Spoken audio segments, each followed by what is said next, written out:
So good evening, good evening, good evening. We are back again, fighting fits, ready to go for action tonight. Make sure you are subscribing to the second channel. That is imperative that this happens because myself and Henry Wright will be doing an Al Ahly watch along against Al Akdud.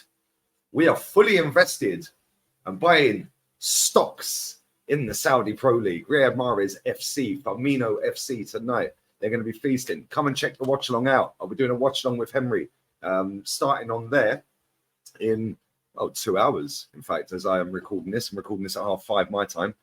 So 6:30 UK time. The game starts and kicks off at 8 p.m. Spanish time, so 7 p.m. UK.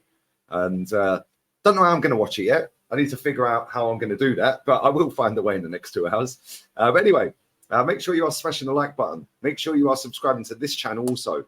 But it's very important to go and subscribe to the second one. Very close to 20K. Get that done. Leave your comments and super chats down below. But talking to Saudi, Nicola Pepe. Do you remember when we were all so hyped when he signed? Do you remember when we were all like, we've signed Nicola Pepe. We're going to be sourcing out, baby. We're going to be balling. This is going to take us up a level. And it didn't really quite work out. Although I do think that he has got a lot more to offer. Just maybe not with Arsenal anymore. I do think he's a decent player, if I'm honest. And I think that when you look at some of the other players that are in our squad, it's kind of baffling how these fans don't get onto them. But people like Nicola Pepe, you know, it's fashionable to bash him, isn't it? It's fashionable to kick off and, you know, say he's this and say he's that. But people like Rob Holding, people like Fabio Vieira, that's no drama, no problema. Nobody says this about Cedric Suarez. It's fine. Samba Lokonga, it's cool. But Nicola Pepe, no. Maybe the price tag's the reason why people are so on his case. But he is linked to a move to Saudi. It's not my team in Saudi. It is Al Ffs, which I haven't seen, and I don't even know, and this is me maybe being a bit ignorant, I don't actually know if they've actually signed any top names. All I keep seeing is El Ittifaq, Al Halal, Al Ahly, you know, the teams that are fighting up the top, Al Nasir, you know, and I just don't, and obviously Laporte signed for them today as well, Al Nasir. So I haven't actually seen any clubs in for anyone, that club Al Fatih in for anyone. So listen, I don't know if Nicola Pepe is going to go. It wouldn't surprise me if he went. He's definitely going to be leaving the football club. I think we can all agree on that one. He's definitely going to be leaving the football club, whether it's us terminating the contract or whether we get a small fee for him. Hopefully we can get some of that Saudi money, because listen, they're paying top dollar to a lot of players. And listen, we need to get a slice of that pie. Maybe we can send Samba Lokonga there, Cedric Suarez, Fabio Vieira. We can maybe send all of our dead wood straight out to Saudi on the same jet and get some money back in from him, because we haven't really got rid of anyone yet. I know Xhaka's gone. We've replaced him. That's cool. The goalkeeper's gone. We've replaced him. That's cool. But we've still got this trash on the books. I know we got rid of Pablo Marie and we got rid of Austin Trusty. Austin Trusty, I don't really care anyway. The guy was never going to kick a ball for Arsenal. I knew that when we signed him. I even said it on here. He'll never play for Arsenal.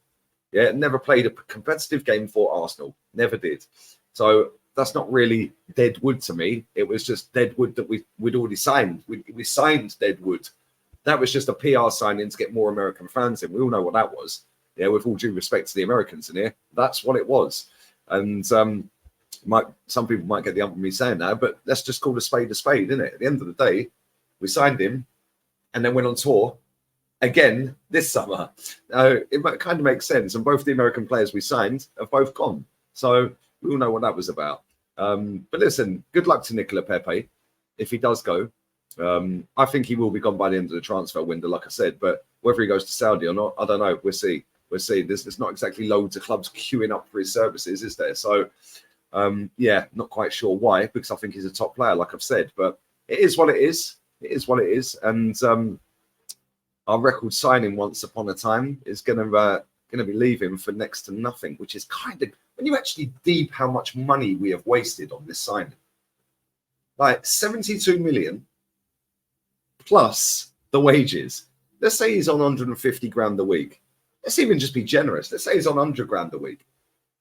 100 grand a week, that's another 20 million in wages. This guy's cost nearly 100 million pounds.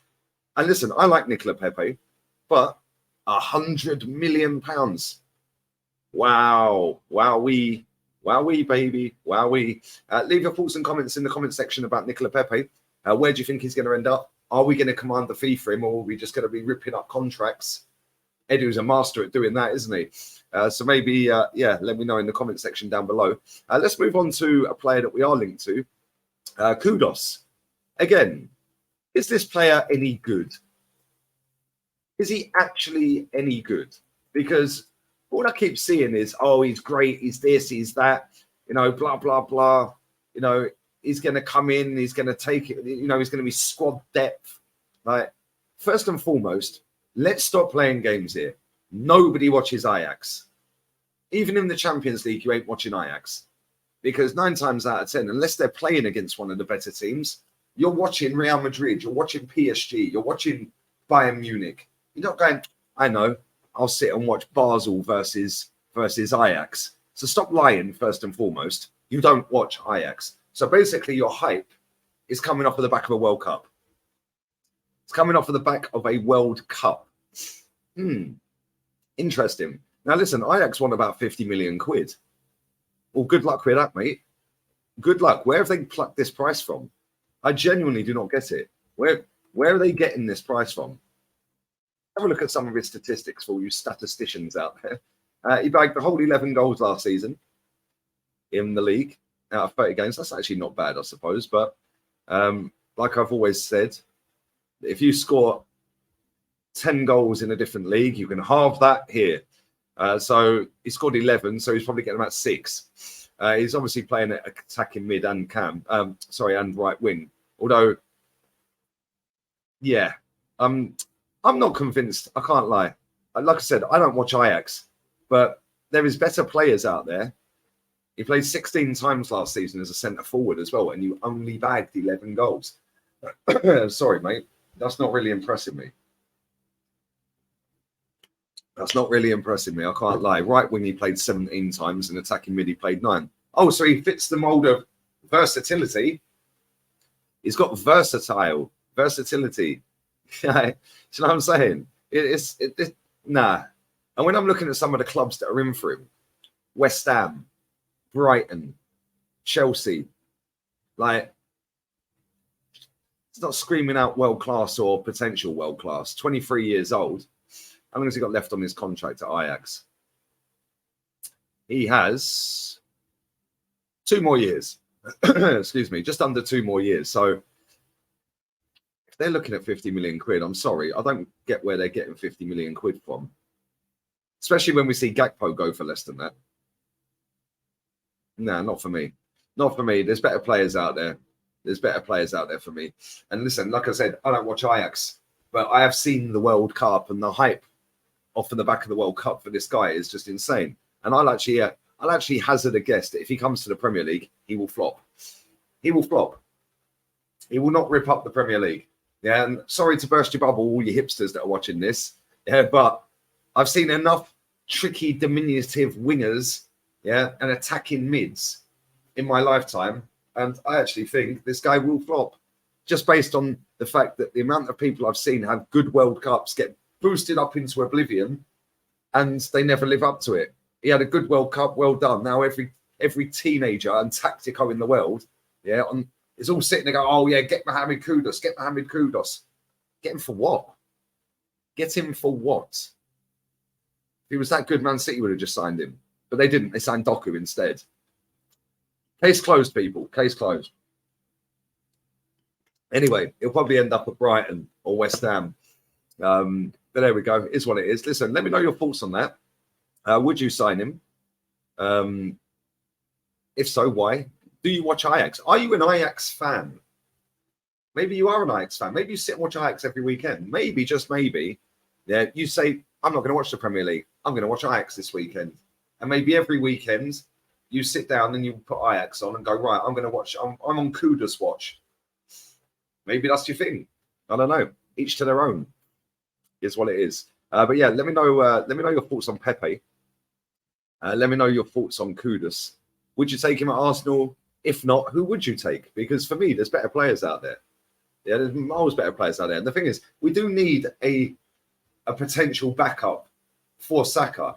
But I've always said as well, so when I say backup, it kind of jars me myself. Yeah, because I've always been under the impression that we should be signing players that take the first team players' places. This guy's not taking Saka's place. So go and find me one who is.